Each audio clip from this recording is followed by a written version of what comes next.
नमस्कार। आप सभी का बहुत बहुत स्वागत है। आज हमारा विषय है हिंदी साहित्य के इतिहास के अंतर्गत काल विभाजन और नामकरण। आज हम इससे संबंधित महत्वपूर्ण प्रश्नों पर विचार करेंगे। पहला जो प्रश्न है, जनता की चित्तवृत्तियों की परंपरा को परखते हुए साहित्य परंपरा के साथ उनका सामंजस्य दिखाना ही साहित्य का इतिहास कहलाता है। यह कथन किसका है?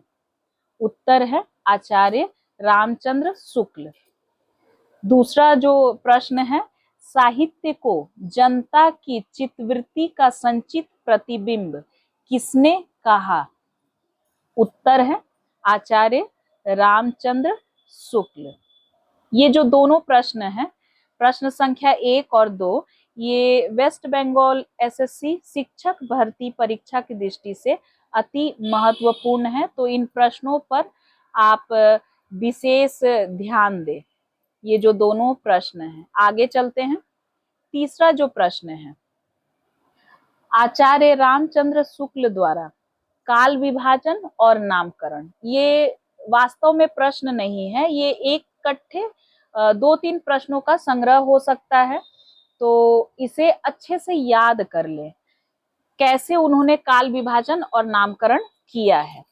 तीसरा जो विषय है इसको देखिए। पहला है आदि काल। आदि काल को उन्होंने क्या नाम दिया है? वीर गाथा काल। क्या नाम दिया है उन्होंने आदि काल को? वीर गाथा काल नाम उन्होंने दिया है। इसका समय क्या है? संवत 1050 से 1375। आगे बढ़ते हैं। पूर्व मध्य काल, इसे उन्होंने क्या नाम दिया है? भक्ति काल। और संवत कितना है? 1375 से 1700। तीसरा जो है उत्तर मध्य काल, रीति काल, संवत 1700 से 1900। और चौथा है आधुनिक काल, गद्य काल, 1900 से 1984 का वक्त है। आगे हम बढ़ते हैं। आगे देखिए, सच्चे अर्थों में हिंदी साहित्य का पहला इतिहास किसे माना जाता है? तो उत्तर होगा जॉर्ज ग्रियर्सन द्वारा रचित the modern vernacular literature of Hindustan. इसे अच्छे से याद कर ले, ये मोस्ट इंपॉर्टेंट टॉपिक है, इसे आप याद रखें। क्या है? जॉर्ज ग्रियर्सन द्वारा रचित the modern vernacular literature of Hindustan. पांचवा जो प्रश्न है इसे देखते हैं। क्या है यह है लेखक एवं कवियों का काल क्रमानुसार वर्गीकरण करने का सर्वप्रथम प्रयास किसने किया है? ये बहुत ही महत्वपूर्ण प्रश्न है, इसको याद रखें। क्या है?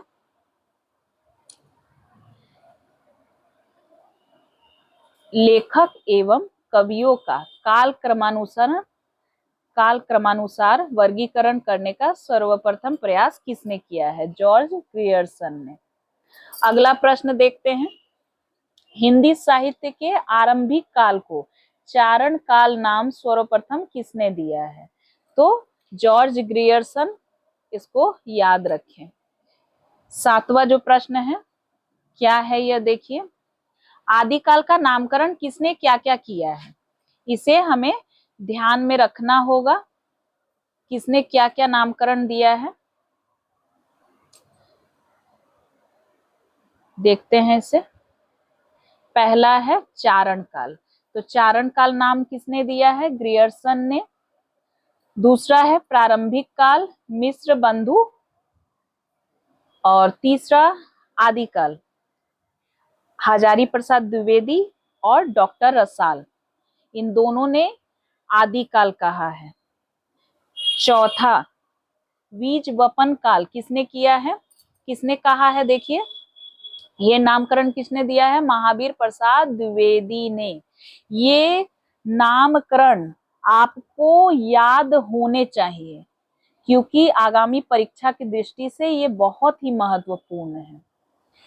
सिद्ध सामंत काल राहुल सांकृत्यायन ने, वीर काल विश्वनाथ प्रसाद मिश्र ने, संधि काल एवं चारण काल दो नाम दिए गए हैं डॉक्टर रामकुमार वर्मा के द्वारा। तो ये आपको याद रखना होगा। आगे बढ़ते हैं, आगे देखिए, वीर गाथा काल आचार्य रामचंद्र शुक्ल, ये नामकरण भी आपको याद रखना है, ये बहुत ही महत्वपूर्ण है।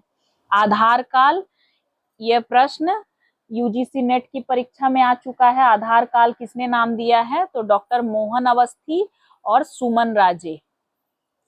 जयकाल रमाशंकर शुक्ल रासाल, ये नाम आपको याद रखने होंगे कि किसने क्या क्या नाम दिया है। 8वां प्रश्न देखते हैं, राहुल सांकृत्यायन ने सिद्ध सामंत काल की समय सीमा क्या मानी है? उत्तर है 760 से 1300 ईस्वी तक मानी है, इसको याद रखना होगा। आगे चलते हैं, 9 नंबर जो प्रश्न है उसे देखते हैं। डॉक्टर रामकुमार वर्मा ने संधि काल के अंतर्गत किस साहित्य को स्थान दिया है? तो सिद्ध साहित्य और जैन साहित्य को स्थान दिया है। इसके बाद डॉक्टर रामकुमार वर्मा ने चारण काल के अंतर्गत किस साहित्य का विवेचन किया है? तो चारण काल के अंतर्गत उन्होंने डिंगल साहित्य का विवेचन किया है। आचार्य शुक्ल ने हिंदी साहित्य का आरंभ कब से माना है? इसे ध्यान रखना है। आचार्य शुक्ल ने 10वीं शताब्दी से माना है आरंभ। आगे बढ़ते हैं, 12 नंबर जो प्रश्न है उसे देखते हैं। साहित्य का इतिहास लिखने में सबसे बड़ी समस्या क्या थी? तो सबसे बड़ी समस्या हमेशा याद रखिएगा कि काल विभाजन और नामकरण की, कैसे कालों में बांटा जा सके और किस काल का क्या नाम रखे, इस पर सदैव समस्या बनी रही। हिंदी साहित्य का इतिहास जिन्होंने भी लिखने का प्रयास किया उनके समक्ष ये समस्या अवश्य थी। आगे बढ़ते हैं, 13 नंबर प्रश्न को देखते हैं। साहित्य लेखन में शुक्ल जी का पहला कदम क्या था? अभ्रंश साहित्य को हिंदी से अलग मानना। आचार्य रामचंद्र शुक्ल के हिंदी साहित्य के इतिहास में विवाद का विषय क्या था? आदिकाल को वीर गाथा काल नाम देना, इसको ध्यान में रखना होगा। आगे बढ़ते हैं, देखते हैं 15 नंबर जो प्रश्न है उसको देखते हैं, क्या है इसे देखिए प्रश्न को। हिंदी साहित्य के इतिहास में दोहरे नामकरण प्रवृत्ति का आरंभ किसने किया है? तो आचार्य रामचंद्र शुक्ल ने किया है। इसे याद रखेंगे, इनके इतिहास की भी कुछ विशेषताएं हैं। तो अगर आप चाहते हैं कि उन्हें मैं विस्तार से बताऊं तो मैं अलग से एक वीडियो बनाकर उस पर विस्तार से चर्चा करूंगी। 16 नंबर प्रश्न को देखते हैं। आचार्य शुक्ल द्वारा प्रस्तुत नामकरण में किन नाम पर विवाद रहा है? किन नामों पर? तो किन किन नामों पर विवाद रहा है इसको देख लेते हैं। वीरगाथा काल और रीतिकाल, इन दोनों पर। इसके बाद 17 नंबर जो प्रश्न है, डॉक्टर रामकुमार वर्मा ने अपने इतिहास में किस काल तक का विवेचन किया है? भक्ति काल तक का। 18 नंबर प्रश्न है, हिंदी साहित्य का केवल प्रवृत्तिगत विभाजन नामकरण सर्वप्रथम किसने किया है? ग्रियर्सन ने। मतलब विशेषताएं जो है उस काल की, उस आधार पर नामकरण किसने किया है? तो ग्रियर्सन ने किया है। 19 नंबर जो प्रश्न है देखते हैं। साहित्य के इतिहास का कालगत विभाजन कर नामकरण किसने किया था? मिश्र बंधुओं ने किया है। हिंदी साहित्य के इतिहास लेखन का सबसे पहला प्रयास किसने किया था? तो गारसा द तासी ने। किसने किया था? गारसा द तासी ने किया था। ये फ्रेंच विद्वान थे। इन्होंने फ्रेंच भाषा में ही हिंदी साहित्य के इतिहास की पुस्तक लिखी है। तो आइए आगे बढ़ते हैं।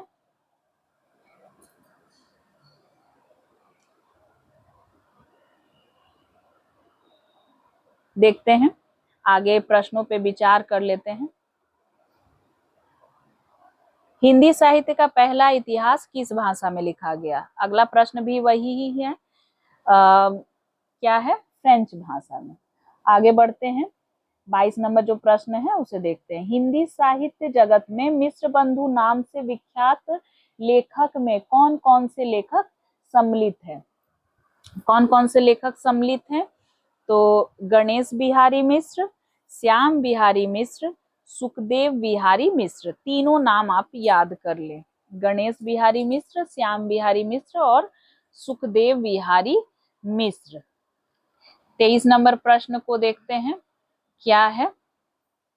तो रामचंद्र शुक्ल का हिंदी साहित्य का इतिहास पहले किस ग्रंथ की भूमिका के रूप में छपा था? तो इसे याद रखना होगा, ये भी बहुत ही महत्वपूर्ण प्रश्न है, इसे याद रखिए। क्या है? हिंदी शब्द सागर की भूमिका के रूप में छपा था 1929 में। आचार्य रामचंद्र शुक्ल के इतिहास ग्रंथ में कालों के नामकरण का आधार क्या रहा है?